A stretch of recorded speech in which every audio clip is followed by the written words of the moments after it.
अस्सलाम वालेकुम गाइस, मेरा नाम है शादिब खान। आप देख रहे हैं मेरा चैनल देसी बॉय इन यूके। गाइस, जो आज की वीडियो है बहुत ज़्यादा इंपॉर्टेंट है और स्पेशली उन लोगों के लिए जो लोग यूके आ रहे हैं, के वर्कर वीज़ा लेके यूके आ रहे हैं या फिर उन एज अ डिपेंडेंट वो यूके आ रहे हैं, या तो के वर्कर का वीज़ा लेकर यूके आ रहे हैं या फिर वो एज अ डिपेंडेंट आ रहे हैं, उनके हस्बैंड और वाइफ ऑलरेडी वो यूके में है तो वो उनके वीज़े पे यूके आ रहे हैं एज अ डिपेंडेंट। तो दोनों केसेस में आपके लिए वीडियो बहुत ज़्यादा इंपॉर्टेंट है। एक और चीज़ बता दूँ, आपको स्क्रीन पर भी नज़र आ रहा होगा कि जो कोर्स थे लोगों के अब वो निकलना स्टार्ट हो चुके हैं। मुझे कई लोगों ने नीचे कमेंट किया था, मैंने स्क्रीनशॉट भी लगा दिया उनका, आप देख सकते हैं कि इनके कोर्स निकल आए हैं। इसके अलावा कुछ ऐसे भी लोग थे जो मेरे साथ पर्सनली इन कॉन्टैक्ट में थे और उनके भी कोर्स निकल आए थे और उन्होंने वीज़ा अप्लाई किया था, उनका वीज़ा भी लग गया था। तो वो बेसिकली थे के वर्कर के वीज़े के डिपेंडेंट थे बेसिकली। तो कुछ लोग थे जिन्होंने यूके आना था, वो यूके आ भी गए हैं। तो मैंने उनसे पूछा था कि आपने मुझे बताना है यूके आने के बाद कि आपसे किस तरह के क्वेश्चंस पूछे गए हैं यूके रिपोर्ट के ऊपर। जैसे कि आपको पहले भी मैंने बताया था कि आपको खुद भी पता होगा इस चीज़ का कि होम ऑफिस ने बहुत ज़्यादा स्ट्रिक्टनेस कर दी है, कोर्स लोगों के इशू हो ही नहीं रहे और 3-4 महीने गुजर गए थे, लोगों के कोर्स इशू नहीं हो रहे थे, अब जाके कोर्स इशू हो रहे हैं। और इसके अलावा कह लें कि जो वीज़ा है वो भी लोगों के डिले में जा रहे थे, कोर्स डिले में जा रहे थे। इसके साथ साथ होम ऑफिस ने क्या किया है कि एयरपोर्ट के ऊपर भी, एयरपोर्ट पे भी उन्होंने बहुत ज़्यादा स्ट्रिक्टनेस कर दी है। जब आप लैंड करते हैं एयरपोर्ट के ऊपर तो आपसे भी क्वेश्चन किए जाते हैं, चाहे आपके वर्कर वीज़ा लेके खुद आ रहे हो या फिर अगर आपका कोई डिपेंडेंट आ रहा है, आपकी वाइफ आ रही है, हस्बैंड आ रहा है इंडिया से, पाकिस्तान से, किसी भी कंट्री से, तो वो एयरपोर्ट के ऊपर बहुत ज़्यादा क्वेश्चन पूछ रहे हैं, बहुत ज़्यादा इन्वेस्टिगेशन कर रहे हैं। तब जाके आपको जो इमिग्रेशन ऑफिसर होगा वो रिलीज़ करेगा, आप तब एयरपोर्ट से बाहर आ सकते हैं। यहाँ पर मैं एक और चीज़ बता दूँ आपको कि अक्सर लोग इस चीज़ को लेकर बहुत खुश हो रहे होते हैं कि हमारा वीज़ा लग गया, अब तो हम पहुँच गए। लेकिन अभी जो सिचुएशन जा रही है और ऐसे बहुत से केसेस आए हैं, सामने हुए हैं कि जहाँ पर जो बंदा यूके आ रहा था उसने इमिग्रेशन ऑफिसर को सेटिस्फाइड नहीं किया। एयरपोर्ट के ऊपर जब उनसे क्वेश्चन हुए उन्होंने सेटिस्फाइड नहीं किया इमिग्रेशन ऑफिसर को, तो ऑफिसर के पास राइट होता है तो वो आपको दोबारा से डिपोर्ट कर सकते हैं, वो आपको दोबारा वापस भेज सकते हैं। तो आपने कोई गलती नहीं करनी। ये तकरीबन कोई मेरे पास क्वेश्चन जो मैंने उनसे लिए हैं तकरीबन 6 क्वेश्चन हैं जो कि बहुत ज़्यादा इंपॉर्टेंट क्वेश्चन है, खास तौर पे जो के वर्कर वीज़ा लेके यूके आ रहे थे वो भी साथ मेनली डिपेंडेंट जिनके साथ थे। तो डिपेंडेंट के लिए ये बहुत ज़्यादा इंपॉर्टेंट ये वीडियो है। अगर आपका प्लान है यूके आने का, अगर आपने अप्लाई किया हुआ वीज़ा या कोर्स आपने अप्लाई किया हुआ है और आपने यूके आना है तो ये वीडियो आपने लाजमी देखनी है, आपने इसको स्किप नहीं करना, एंड तक देखना है। फिर से कह रहा हूँ, मेन आपका जो स्ट्रगलिंग पॉइंट होगा एंड में जाके जब आपने एयरपोर्ट से बाहर निकलना है, आपको सेटिस्फाई करना पड़ेगा इमिग्रेशन ऑफिसर को एयरपोर्ट के ऊपर। अगर आपने ये स्टेप क्लियर कर दिया तो आप एयरपोर्ट से आराम से बाहर आ जाएंगे। अगर आपने गड़बड़ कर दी तो आपके लिए प्रॉब्लम क्रिएट हो जाएगी। तो वीडियो को ज़्यादा लंबा नहीं करते, स्टार्ट करते हैं जी वीडियो को।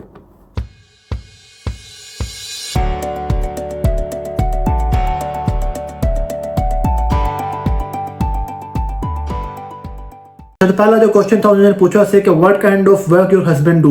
उन्होंने पूछा कि जो आपका हस्बैंड है वो यूके में कौन सी जॉब कर रहा है, कौन सा काम कर रहा है। तो उन्होंने बताया कि जो मेरा हस्बैंड है वो यूके में as a senior care worker के तौर पे काम कर रहा है और उनके पास पहले भी एक्सपीरियंस था और अभी वो as a senior care worker के तौर पे यहाँ पे काम कर रहे हैं। आपने पॉइंट टू पॉइंट उनको आंसर करना है उनकी बातों का, आपने बिल्कुल कंफ्यूज नहीं होना। अच्छा, क्वेश्चन नंबर 2 था, उन्होंने जो पूछा कि इज दिस केयर होम और एजेंसी, कि ये केयर होम है या कोई एजेंसी है। तो आपको इस चीज़ का पता होना चाहिए कि जो आपका हस्बैंड है जो काम कर रहा है केयर होम में, या फिर आपकी जो वाइफ है वो काम कर रही है केयर होम पे, जो भी डिपेंडेंट आ रहा है उसको ये चीज़ का पता होना चाहिए कि उसका जो पार्टनर है यूके में वो किसी केयर होम में काम कर रहा है या कोई एजेंसी है। आपको ये करना चाहिए कि आपके पास उसका जो कोर्स है, सर्टिफिकेट और स्पॉन्सरशिप, वो आपके पास होना चाहिए। आप बेशक उस वक्त एयरपोर्ट के ऊपर अपने पास बेशक रख लें, आप घर से पढ़ कर आएँ, जो जो इस पर चीज़ें इन्फॉर्मेशन लिखी होती है कोर्स के ऊपर, अब वो इन्फॉर्मेशन आप रट कर आएँ, याद करके आए, समझ के आएँ, उस पर क्या क्या चीज़ें लिखी हुई हैं ताकि आपको कोई मुश्किल पेश ना आए।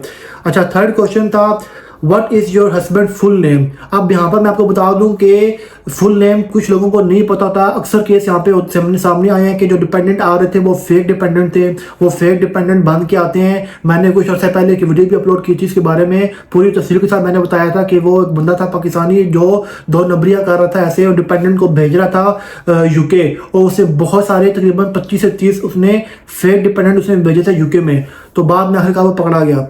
तो खैर इसी तरह वो पूछते हैं जी फुल नेम क्या है हस्बैंड का आपका, तो फुल नेम उन्होंने पूछा उससे हस्बैंड का फुल नेम क्या है, तो फुल नेम आपको भी पता होना चाहिए कि आपका जो पार्टनर है उसका फुल नेम क्या है।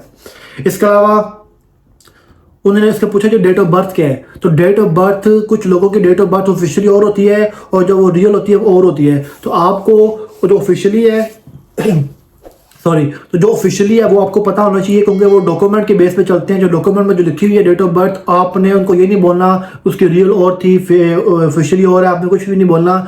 जो ऑफिशियली डॉक्यूमेंट के ऊपर लिखी हुई है, जो पासपोर्ट के ऊपर लिखी हुई है, आपने वही डेट ऑफ बर्थ उनको वहाँ पे बतानी है कि आपके जो पार्टनर है उनकी डेट ऑफ बर्थ क्या है।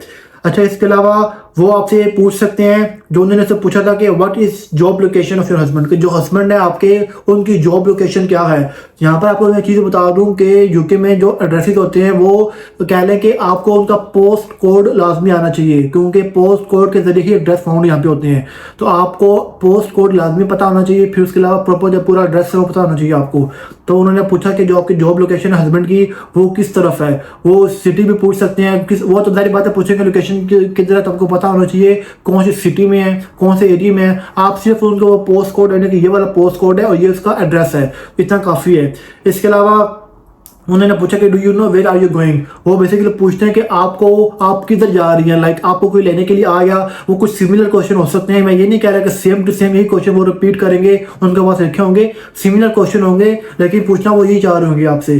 तो उन्होंने पूछा कि आप अभी कहाँ जा रही हैं, ये वाला क्वेश्चन मुझसे भी उन्होंने पूछा। मैं यूके आया था ना, तो ये वाला क्वेश्चन उन्होंने मुझसे भी पूछा था कि आपको कोई लेने के लिए आया हुआ है बाहर, आप किधर जा रहे हैं, आपका एड्रेस किधर है। तो मैं आपको बताऊँ, उस टाइम मुझे इस चीज़ का इन्फॉर्मेशन थी नहीं, मुझे नॉलेज भी नहीं था इस चीज़ का कि मैं पोस्ट कोड याद कर लूँ।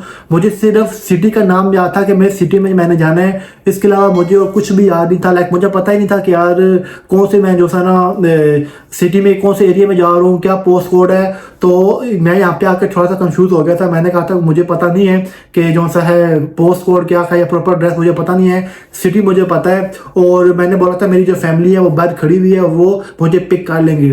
तो अगर आपकी भी फैमिली होगी, आपने तो पोस्ट कोड आपके पास पता होना चाहिए, पोस्ट कोड है क्या, और इसके अलावा प्रॉपर एड्रेस आपको पास पता होना चाहिए। और अगर आप मेक श्योर है आपकी फैमिली बाहर खड़ी हुई है पिक करने के लिए, तो आप उनको बता दें, उनको बोल दें कि मेरी जो फैमिली है वो बाहर मुझे पिक करने के लिए आई हुई है।